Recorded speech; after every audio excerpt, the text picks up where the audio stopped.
I am joined today by our food dude, Pete Genovese, for the big reveal, the 10 finalists in our epic search for New Jersey's best bar. Pete, the envelopes are here. The finalists, these are the 10. I'm nervous. The suspense is just too much. But we're going to drag it out a little bit longer. Pete, for those who are new to our bar quest, this has been going on for about 5 or 6 weeks now. Explain how all of this started. We asked people to tell us what their favorite bars were. Favorite bars were, it started about a month and a half ago, and we received recommendations for, I lost count of the bars. I think every bar in New Jersey was mentioned at some point or another, online, email, Facebook, so... well over 1,000. Oh, easily, 1,500, 2,000 bars. I mean, I'm not sure if any bar in New Jersey was not mentioned. Every county, every corner of the state. And so from there, we decided to ask readers in 6 different categories, cocktail bar, sports bar, etc., to pick their favorites, to bring it down to 60. Right. Well, before that, of course, we put the poll together. Sure. 300 bars, 50 bars in each category, and the top 5 vote getters in each category became 30 of our semifinalists, and I picked the other 30, and that's how we got to 60. So 60 bars, 60 semifinalists, and people think, oh, well, then you're just going to pick one out of a hat. No. No. So began the judging process. The epic journey to bar enlightenment. Yeah, I could have just picked the 10 best bars without even visiting, but if you're going to do this right, you visit every bar, 3 weeks, 19 days, we were all over the state, every county, we went to literally every county. And you did, take us through an average night. You and your photographer / designated driver, Saeed, who's sort of the secret hero of this process, you guys would start out around 4 in the afternoon? Earlier. I stayed in a hotel for 3 weeks. In case anyone there, every day I got 10 emails, I want your job, so I stayed in the hotel for 3 weeks, so that wasn't too much fun. Saeed would pick me up, we'd go out, 2 o'clock, 2:30, sometimes early, depending on, we had drive distances, and we spend the whole night together. He'd drop me off at the hotel, pick me up the next morning, so that's how that went. But yeah, three bars per night. On Saturdays we did 4, we had a little extra time, about an hour and a half in each bar, and then move on. And Saeed would often show me his spots. And you step into the bar, and it's a little bit like hey, Norm, they were waiting for you. Absolutely, yeah. They were. We told them the day. There was a schedule. We told them the day, but they didn't know what time. But some of the people were just hanging out all day. The owners were almost always there, waiting for us. And they were at the reception. We got, there were banners, there were T-shirts with my face on them. People were chanting my name. It was. We were rock stars there for 3 weeks. And I assume in a few cases hard to get out of there. Pete, everybody wants to know, sometimes it really is like comparing apples and oranges, a sports bar compared to a dive bar, compared to a neighborhood bar.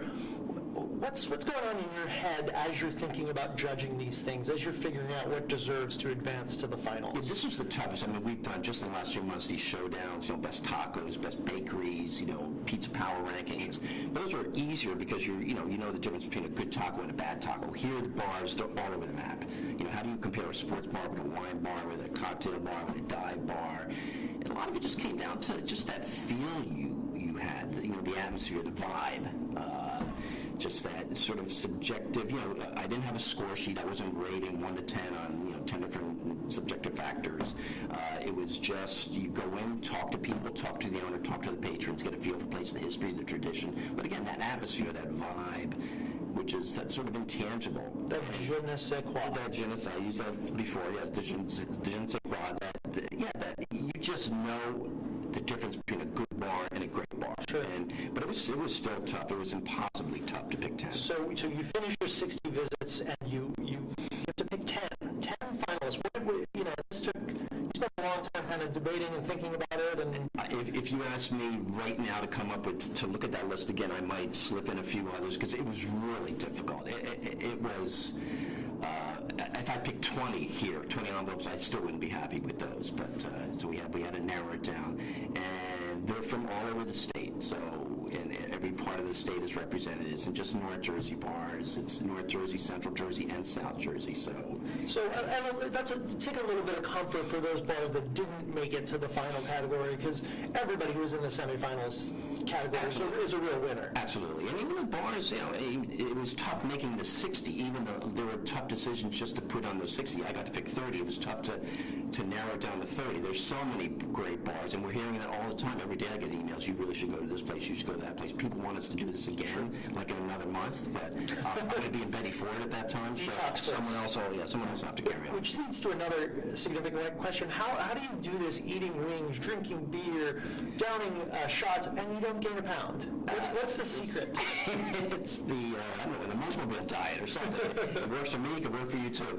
Let the record show shots. There were only 2 shots, as far as I recall, that were consumed on this journey, so I'm going to make that clear. Okay.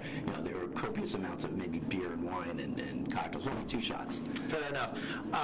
So the readers are going to be able to vote for their favorite, a reader's choice, but you're going to be the one who picks the grand prize winner. There's going to be another round of final voting. We'll explain that at the end of this chat, but I think we've made people wait long enough. Yes. Let us, Here we go. Without much further ado, Pete. Now these are in no particular order, so they're not alphabetical order. If you're a bar owner watching, and you're an A bar owner, your name starts with an A, don't despair if you don't hear your name at first. There we go. Love the gold seal. Where's the representative of Price Waterhouse? Pete, our first finalist is Verve in Somerville. Somerville County. This is a cocktail bar. Cocktail bar, great a cocktail bar restaurant right across from the courthouse, county courthouse. So you're going to see a lot of judges and politicians, the county prosecutor, and just normal folks. Good food. There's a restaurant in the back. You have the bar, but you really want to go upstairs. There's sort of a cool little lounge, sort of red glow, sort of a cool red glow, and they have couches and a movie screen where they show movies. So you definitely want to go upstairs. Open only on weekends. Okay. Number 2. Number 2 is Murphy's Tavern, Rumson. In Monmouth County. John Bon Jovi's ever been here. That's his hangout. So this place is interesting. It's sort of this is a place with history. It's a history. Yeah, it's a speakeasy and prohibition. It's a house. There's a little sign on the side. It is just another house on the street. There's no neon. There's no big sign that says Murphy's. You just park on. There's no parking lot. You just park on the street. Most of the people who live in the neighborhood are kind of cool with that. They know there's a bar because it's not a rowdy bar. It's just a well-mannered crowd. And just a cool place. Sort of walk downstairs a little bit. Tile floors. It sort of barrels as tables. The bartender has this great big sort of handlebar mustache. Dartboard's a little dartboard league. It's just a very cool, one-of-a-kind place. We went to several bars that were in houses. This is definitely the coolest. Awesome. All right. Third finalist. Number 3. The Shepherd and the Knucklehead, Halden. The Shepherd and the Knucklehead, Yes. which is going to be the name of our folk duo. That's going to be our band name. Yeah, that was the Smothers Brothers. Passaic County, tell us a little bit about this place and its unique name. Yeah, but the Shepherd, the owner, he wrote a novel called The Shepherd and the Knucklehead. It's on sale at the bar. I did not pick up a copy, and he says it reflects the duality in man. You're a shepherd or you're a knucklehead. You ask him to explain Can you be both? I think you can. But they are one of the preeminent craft beer bars. They have 90 beers on tap, which is an awesome selection. You want to sit at the bar, there's a dining room, but you want to sit at the bar because you're right in front of the taps. You can see what exactly is there. And the bartenders really know their stuff. You can sample different things. It's just a great. Parking is tough, but it's worth the wait. Worth circle around the neighborhood a few times to find a place. And I know that you were the bartenders. Like that's a real important component of all this. Is having that good bartender can take a good bar to the great level. Yep. Okay, next bar. Next bar. Mountain Rest, West Milford.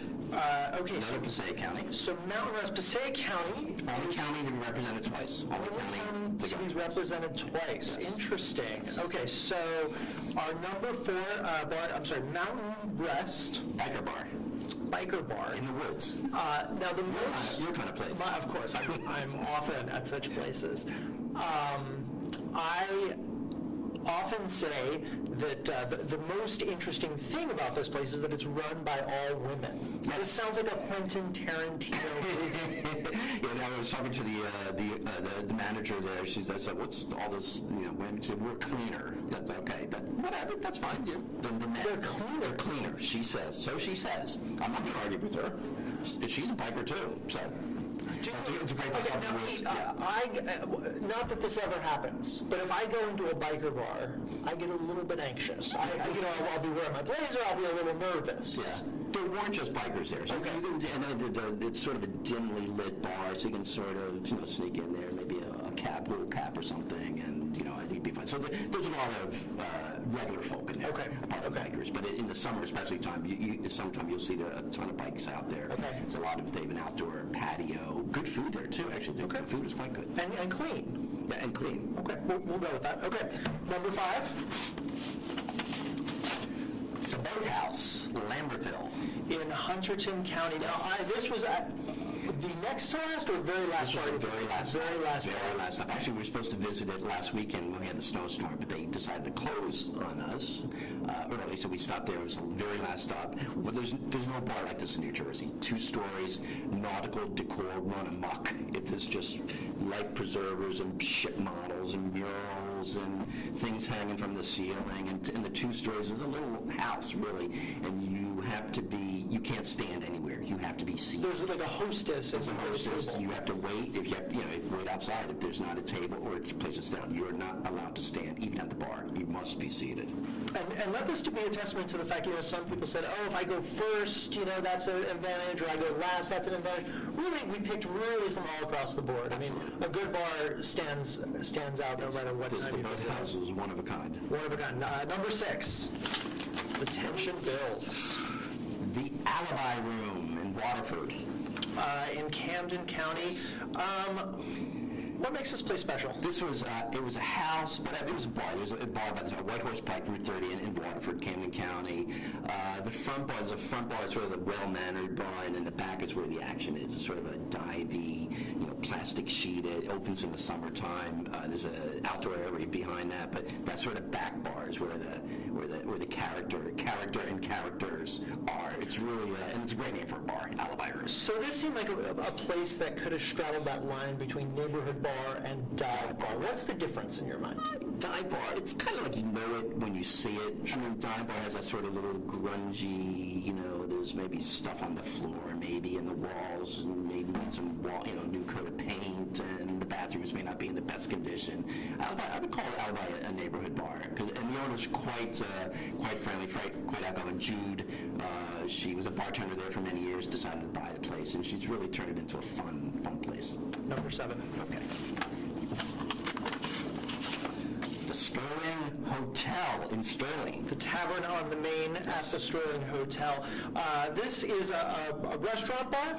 It's a restaurant. It's a former hotel, the Sterling Hotel, which is now turned into the sort of rustic themed bar, cool bar in the front, and there's a series of bars. I didn't get we were there at night, so I didn't. There were outdoor bars. There were actually people sitting outside. They had little sort of heat. Or it was cold that night, and they were clearly serving, but there were couples, so it was sort of cozy. And there's a big yard out back and a tiki bar, bands, I guess, but a nice, not a big craft beer selection, but a nice eclectic craft beer selection. It was just a cool place. It was sort of this rustic roadhouse. All right, and you're a fan of the food at that place too? And food, yes. Okay. Yes. Next one, number 8.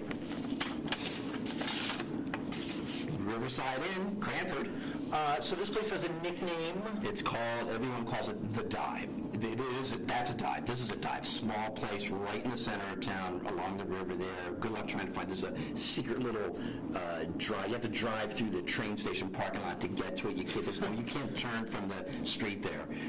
It's just a great place. The owner looked like he was sort of hanging out there for 50 years. Like, you're the owner? Yeah. Great crowd, good food. They have a tiny kitchen up the yay wide. They did actually pretty good food. Good bartenders, Amanda, Heather, a few other people. A fun place. Just a place you want to hang out. Just absolutely. Yeah. Okay, number 9. We're getting near the end. Bar owners around the state are getting very anxious right now. 2 spots. Coconut Grove National Park. This is bills itself as, quote, the best kept secret in New Jersey. I think National Park, people, I've already gotten this emails, National Park, what do you mean, Yosemite? What do you mean National Park? It's a mainline town, Gloucester County, right off 130, 295, sort of at the end. And to get to the bar, best kept secret, you sort of have to go through the reeds in a sort of marshy area and make some funny turns, and there it is. It's a big house, big open space, right on a little creek that feeds into the Delaware River. In summertime, a lot of boats. The boats come in, they have like 20, 30 boats just sitting outside, docked there, coming to the bar. It's just known as the Grove. And great wings. That might have been the best wings of the whole trip at the Grove. Okay, and the final finalist. The last ones. Who will it be? It will be the Corner Bar in Pilesgrove. In Pilesgrove in Salem County.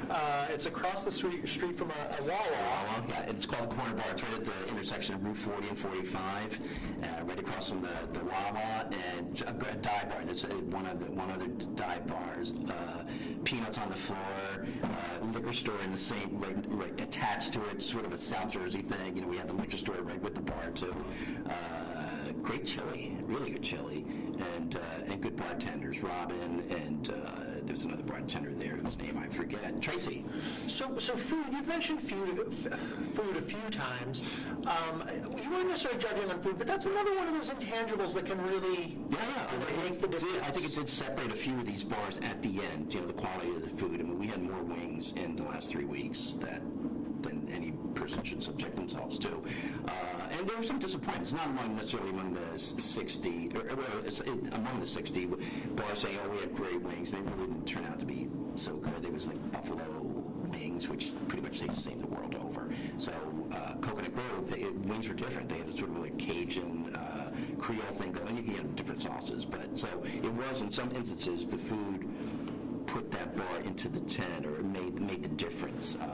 And we had some really good, I mean, again, there were some restaurants that I wish I could have, some bars should be on the list. If it was just on the food, they would have made it. I mean, I could name any number of places, but we ate quite well on this trip. So, and I've asked you this a few times over the course, we've had our weekly Google Hangout chats. I've asked you this before, but it really interests me. Is there a single through line through these bars that rise to that next level? Is there one or two qualities that they all possess that really distinguishes them from all the other bars in New Jersey? I would say, again, atmosphere. I keep using the word atmosphere, feel, the vibe, and it's not something you can quantify in any way. You just know. So the kind of place you would, all these places, and many of our 62 for that matter, are the kind of place you can walk in as a total stranger and feel at home. You know, the bartender will, greet you by name or say hello, make you feel, it's friendly. Friendly is big. Friendly staff and friendly, you just walk into a place, you don't want to just sit down at the bar and feel that you're, not being paid attention to, and people come up. Yeah, so a lot of it, again, atmosphere, the quality of the staff, this wasn't about, and especially with the beer and wine bars, the cocktail bars, it wasn't about, size really didn't matter. Sure. The size of the bar and also the size of their wine or beer collection. It wasn't just like who had the most craft beer, who had the biggest wine selection. It was how well, the staff, how educated they were, and just sort of that general, again, the atmosphere, the feeling you got as you walked into the bar. A lot of bars are cookie cutter, like a lot of restaurants, a lot of department stores, they sort of all look the same. So all these places really stood out on their own. They had personality, they had character. And I assume they also had patrons who loved their bars, and who you got lobbied. Yeah, this was some House of Cards stuff there. It was, except the being pushed off the train. We didn't have any of that. Or under the train. I had one bar, Verve. And it wasn't, these 10, I want to emphasize, these 10 aren't there because of the reception we got. I mean, that sort of made us feel better. Verve, they made T-shirts with my name on it, or my face on it, chanted my name as we walked out. But that's not why they're on the list. Sure. They're just a cool place. Like I said, downtown Somerville, right across from the courthouse, and you got to go up to the upstairs lounge. Okay. So I want to take a little time to explain what's going to happen next. These are the 10 finalists, but we we are going to get to the point where we declare an overall winner. Yes. So we are going to do one more round of visits, and these are going to be meetups. Can you explain these? Well, meetups starting next Tuesday through Saturday, 2 a day. We will be visiting each of the final We'll have a bars. schedule this afternoon. The schedule will be posted, and we want to encourage everyone to come out. Right, come out. Here's your chance to influence me for the final time. Make your best case. Tell me why your bar deserves to be the best bar in New Jersey. So twice a night, starting Tuesday through Saturday. Those are the 10 bars, and voting, of course, goes on starting today. As soon as we're done here, voting begins and goes on all next week. And so that's going to be for the Reader's Choice winner. We will declare a Reader's Choice winner. Whoever gets the most votes. On the morning of March 12th, we will reveal the Reader's Choice winner. Now, normally when you vote on Poll Daddy online, you can see the results. The results will be hidden. You will not know, who's ahead or who's not ahead. You're going to have to keep going back and keep voting. You're able to vote for your favorite bar once a day, beginning as soon as our live chat ends. The poll will go live, continuing through to March. I've got a feeling the voting is, because we saw in all the categories when we did the initial 300, all those, no one ran away with any of those categories. So I think the voting in this, with the 10 all scrunched together, I think it's going to be very close. It's going to go right down to the final minute. So I would emphasize people. When you say votes don't count, yes, every single vote does count. Vote often, well, once a day, obviously, and tell your friends and patrons, and because I think that the voting's going to be very closely contested. And that's for the Reader's Choice, and then for the overall winner, you will determine this, and you got another tough job ahead of you. I don't know how I'm going to pick one. I mean, I couldn't pick one. I think a lot of it's going to be depend on the meetups next week, and just sort of going back to the places. I don't think all these places, maybe one or two I've been to before, so they were new to me when we on the visits. So going back again, I think it's just you might see things that you didn't notice before. Maybe it's a different vibe. So those meetups are very important. I would definitely encourage the bar owners and patrons to bring your A game next week. Let's run through the finalists and congratulate the owners right here. We have Verve in Somerville, Murphy's Tavern in Rumson, Shepherd and Knucklehead in Haledon, the Mountain Rest in West Milford, which I know Chris is going to as soon as we're done here. on my chopper. Boathouse in Lambertville, the Alibi Room in Waterford, Sterling Hotel in Sterling, Riverside Inn in Cranford, Coconut Grove in National Park, and Corner Bar in Piles Grove. We want to congratulate all the bars that have made it into the finals and all the bars that were semifinalists as well. Great show for everybody. As soon as we finish talking here, go on to NJ.com/Jersey's Best, where you can begin voting in the Reader's Choice poll. Check back later today on NJ.com for our schedule for our bar meetups, which will begin on Tuesday. Until then, I'm Christopher Kelly, managing producer of NJ.com. Pete Genovese, the bar guy, the food dude, and vote often, and best bar in New Jersey. Who will it be? Here's to the final round. We'll find out soon enough.